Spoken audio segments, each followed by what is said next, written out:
Hola a todos, mi nombre es John Ardila. Seré su docente en este curso de métodos de optimización para ciencia de datos. Bienvenidos a la unidad 3, tema 1, en la cual abordaremos la formulación y solución de problemas de optimización entera y entera mixta para la toma de decisiones en ciencia de datos. Tenemos que hacer entonces la distinción en ¿qué es un problema de optimización y cuándo empezamos a hablar de optimización entera y optimización entera mixta? Aquí hay una gran pregunta y es ¿en qué escenarios nos podemos enfrentar a problemas de optimización tanto entera como entera mixta?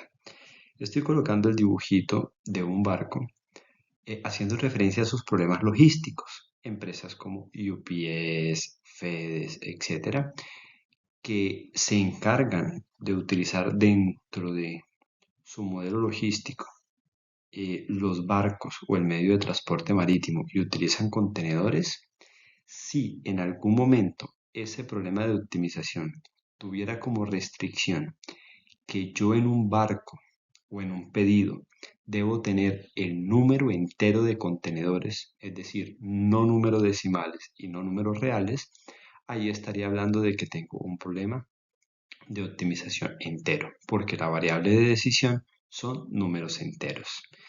Tenemos otro dibujito en el cual representamos un sistema de extracción de petróleo, de shipping y de storage. En ese problema también pueden pasar dos alternativas. Si yo necesito decidir sobre el número de barriles o la cantidad de barriles que deseo almacenar después de un proceso de extracción y transporte, y ese número llega a ser o debe ser en las negociaciones un número exacto de barriles, estaría hablando de una programación entera. Si yo en algún momento tengo varias variables y una de ellas puede tener números reales y la otra solo números enteros, podría estar diciendo entonces que tengo un problema de programación entero mixta. Y vamos a ver varios ejercicios relacionados a esos grandes tres tipos de problemas. Uno en el que podemos tener problemas enteros totalmente puros, otro en el que puedo tener problemas enteros asociados a variables binarias y otro que tiene que ver con problemas enteros que se mezclan con variables reales, es decir, programación entera mixta. Y vamos a empezar con un primer problema de programación entera, a la cual le vamos a llamar programación entera, solo con números puros.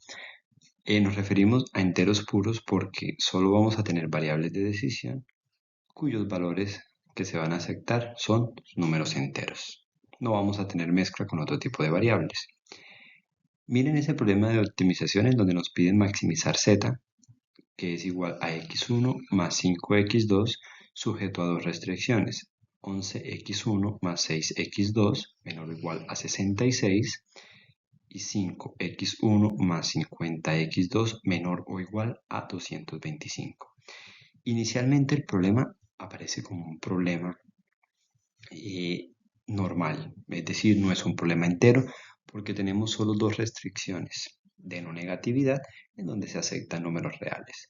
Esa solución al problema sería con los resultados que se ven a la derecha, corriéndolo en cualquier lenguaje de programación, incluso en un solver de Excel, encontramos que x1 es igual a 3,75 y que x2 es igual a 4,125 y que la función objetivo maximizada tiene un valor de 74,375, asumiendo ahí que tenemos números reales.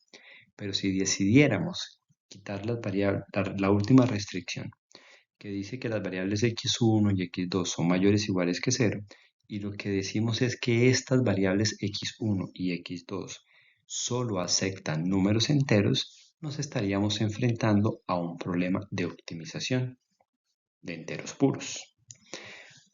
Un error sería decir que la variable x1 y x2 se aproximan a sus valores más cercanos, que son 4, y que tendríamos la solución que aparece en la parte derecha.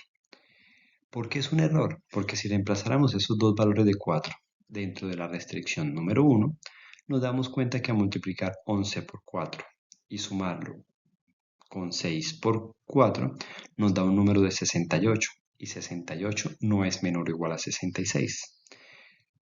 Por lo tanto, el método de aproximación inicial no es un buen método para resolver números enteros puros. Uno de los métodos más usados es el algoritmo de Brachet-Baum. Vamos a hacer dos primeras ramificaciones, en donde puedo aproximar mi variable x1 al entero inferior, es decir, al número 3, eso es lo que aparece en la parte de la izquierda, o al entero superior, que sería el número 4. Y reemplazamos lo que pasaría en la función objetivo si ajustamos a que x1 sea 3. Lo que pasaría es que x2, como lo vemos en la parte del lado izquierdo de la ramificación, es que tomaría el valor de 4,2 y la función objetivo sería 24. Y a la derecha lo que pasaría es que si forzamos a x1 a tomar el valor de 4 y lo reemplazamos en el sistema de ecuaciones, nos da que x2 es 3,67 y que la función objetivo es 22,3. En otras palabras, si quisiéramos maximizar, el algoritmo de Brachet-Baum nos dice, muévase por el lado izquierdo de este árbol de ramificaciones, porque 24 es mayor a 22,3. De esas posibles alternativas nos va a salir dos posibles valores de x2. O aproximamos x2 al número 4 o lo aproximamos al número 5. Y ahí están los dos resultados del sistema de ecuaciones, donde encontramos que finalmente la mejor respuesta a este problema de optimización es que x1 sea igual a 3 y sigo por el lado izquierdo del árbol y encuentro que x2 debería tomar el valor de 4. Y de esa manera, esas dos variables x1 y x2 son números enteros puros y dan una solución al problema de 23. Este es un ejemplo de cómo funcionaría tanto una formulación entera como un algoritmo como el de Brachet-Baum para encontrar una solución óptima. En este ejercicio nos vamos a enfrentar a un nuevo problema de programación entera y es tener en cuenta que las variables binarias son enteras, que el problema tiene variables enteras, pero que aparte de eso son binarias. Un ejercicio es el que aparece a continuación, en donde nos dicen que una compañía cuenta con 4 posibles proyectos de inversión. Ahí pueden ver las 3 columnas. El proyecto número 1 genera un beneficio de 12 millones de dólares y tiene un costo de 3 millones de dólares. Así podemos entender cada una de las filas que aparece en esa tabla. La compañía cuenta con solo 45 millones de pesos de dólares para invertir y queremos saber cómo resolver el problema. La mejor manera de resolver este problema es utilizando variables binarias y vamos a definir la variable xy como aquella variable binaria que toma el valor de 1 si decido invertir en el proyecto tipo y toma el valor de 0 si la compañía no debe invertir en ese proyecto y. La función objetivo sería maximizar 12x1, es decir, el beneficio, más 15x2, más 35x3, más 9x4, sujeto a las restricciones asociadas a que 3x1 más 2x2 más 13x3 y más 3x4 deben ser menores o iguales a 45. Y finalmente definir que mis variables x1, x2, x3 y x4 pertenece al conjunto de números enteros 0 y 1. Esa es la formulación correcta de un problema de programación entera solo con variables binarias. De hecho, este modelo es muy parecido al modelo de la mochila o también conocido como el modelo Nazca. Y la formulación que logran ver en este slide corresponde a la solución del problema que estábamos resolviendo, pero teniendo en cuenta cómo se haría la programación en lenguaje Python.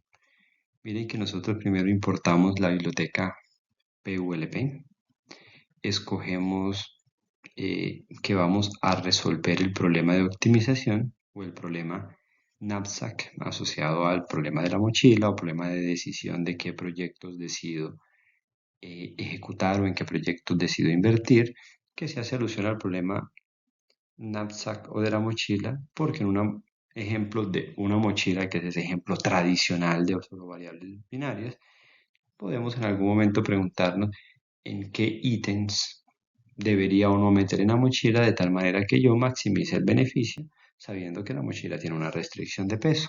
Aquí tenemos una restricción de presupuesto. Vea que después nosotros definimos esas variables de decisión asociadas a proyecto 1, proyecto 2, proyecto 3 y proyecto 4 como variables binarias. Posteriormente pasamos a definir la función objetivo, muy similar a como lo habíamos hecho en la formulación anterior. Definimos la restricción diciendo que la suma de esos proyectos por sus costos es menor o igual a 45 y finalmente damos la solución o pedimos al lenguaje la solución. En la parte derecha está la respuesta a ese modelo, donde en otras palabras lo que nos dicen es debo invertir en el proyecto 1, en el proyecto 3 y en el proyecto 4 y en total tendría unos beneficios totales de 56 millones de dólares. Ahora vamos a pasar al siguiente tipo de problemas de optimización enteromista, en el cual nos vamos a basar en un ejercicio que habíamos resuelto en unidades anteriores, en donde teníamos un problema de transporte. En ese problema de transporte, si ustedes ven el cuadro azul, teníamos 1, 2 y 3 enlatadoras que podrían distribuir productos a 4 almacenes. Vamos a seguir con el mismo problema, pero le vamos a agregar dos informaciones adicionales. Una información es que vamos a colocar la restricción, ese cuadrito en rojo con el valor de 153 veces, y esa restricción hace referencia a que cada planta de producción, es decir, cada enlatador, puede fabricar hasta 150 unidades. Y también hay un cuadro rojo al final donde nos dice que una empresa de inversiones está planeando dentro de este problema de optimización crear un nuevo negocio con esas 3 enlatadoras y 4 almacenes y que necesita decidir si compra o no las 3 enlatadoras. Para eso, aparte de toda la información que está contenida, se agrega una información de que la enlatadora número 1 tiene un costo de 2 millones y que comprar la enlatadora número 2 y 3 cuesta 1 millón cada una. La formulación del problema sería como lo estamos viendo en este slide. Los conjuntos, igual que en un problema de transporte tradicional, son las plantas indexadas con i y las j que le podemos colocar índice j a las almacenes. Los parámetros, igual que el problema de transporte tradicional, serían el CIJ, costo a enviar una unidad desde la planta I hasta el almacén J, la capacidad I, que es la capacidad de producción de las plantas o de las enlatadoras, la demanda, que le colocamos demanda con subíndice J, haciendo referencia a la demanda del almacén J, y vamos a agregar una nueva información que no lo habíamos contemplado en el problema de transporte tradicional, y es un K con subíndice I, y ese va a ser el costo de comprar la planta I, que recuerden tiene 2 millones para la enlatadora o planta número 1 y tiene 1 millón de costo para la 2 y para la 3 respectivamente. Las variables de decisión van a ser X y J, cantidad de unidades de producto a enviar desde la planta I al cliente J, y Y va a ser una variable binaria. Miren que con el X, con el KI y el YI, es que yo estoy diciendo que esto es un problema de programación enteramista, porque esa variable es binaria y estoy combinando variables reales como lo son X y J con una variable binaria que es Y con subíndice I. Cuando pasamos a definir la función objetivo, vemos que dice minimizar la doble sumatoria desde I igual a 1 hasta 3 porque tengo 3 enlatadoras y la sumatoria de J desde 1 hasta 4 porque tengo 4 almacenes. La primera parte que dice CIJ por X y J es idéntico al problema de transporte. Pero cuando volvemos a sumar más la sumatoria desde igual a 1 hasta 3 por K I que multiplica a yi, ahí es donde el problema empieza a ser un problema entero mixto, porque estábamos considerando la variable binaria. Cuando vamos a las restricciones, la restricción de demanda es igualita a la que teníamos en un problema de transporte, pero la restricción de capacidad tiene una información muy sutil pero muy importante. Miren que estamos diciendo que la sumatoria de todos los x y j van a ser menor o igual a la capacidad y por la variable binaria y, que puede tomar un valor de unos o ceros. De esta manera, esa variable y en esa restricción, unida con esa variable y en la función objetivo, se logran equilibrar para encontrar la solución óptima al modelo. Y te estaríamos hablando de un modelo entero mixto, donde lo reafirmamos al final, donde tenemos dos restricciones. Y, que pertenece al conjunto de ceros y unos, es decir, variable binaria, y que x y j es mayor o igual que cero, que son las restricciones de no negatividad. Y en este slide vemos cómo sería la solución utilizando Google Colab o utilizando Jupyter Lab, en donde volvemos a importar la librería PULP, definimos la matriz de distancias, definimos una matriz de costos donde le estoy dando valores a uno como si fuera un dólar asociado a cada distancia recorrida que está en kilómetros en la matriz anterior. Defino las capacidades de las tres plantas de producción, es decir, de las tres enlatadoras, que serían 150 para cada una. Defino el costo de construir una nueva planta, que sería 2 millones para la planta 1, 1 millón para la 2 y 1 millón para la 3. Defino las demandas que necesitan esos 4 almacenes y lo otro es un problema muy sencillo en el cual se declaran las variables binarias, se define la sumatoria que acabamos de formular en la presentación anterior y tenemos la solución total al problema, que es el cuadrito que está en rojo, donde nos muestra, como era de esperarse, que la planta 1 va a estar cerrada porque era que me costaba 2 millones en comprar, y que la planta 2 y la planta 3 sí las voy a tener abiertas, funcionando. Y para cerrar, podemos concluir que cuando hablamos de programación entera, vemos cómo trae consigo ciertas dificultades en la formulación, porque tenemos que utilizar algún algoritmo o agregarle información adicional, tanto de parámetros como de variables o de restricciones, que no estábamos acostumbrados a hacer en un problema de optimización cuando solo teníamos en cuenta variables reales. Recuerden que tenemos tres tipos de problemas de programación entera mixta. No son los tres únicos que se definen en toda la optimización apoyada en ciencia de datos, pero sí son los más comunes. Primero, una programación entera con variables o parámetros totalmente enteros puros, una con variables binarias y la tercera en la cual combino tanto variables binarias como números reales. Muchas gracias.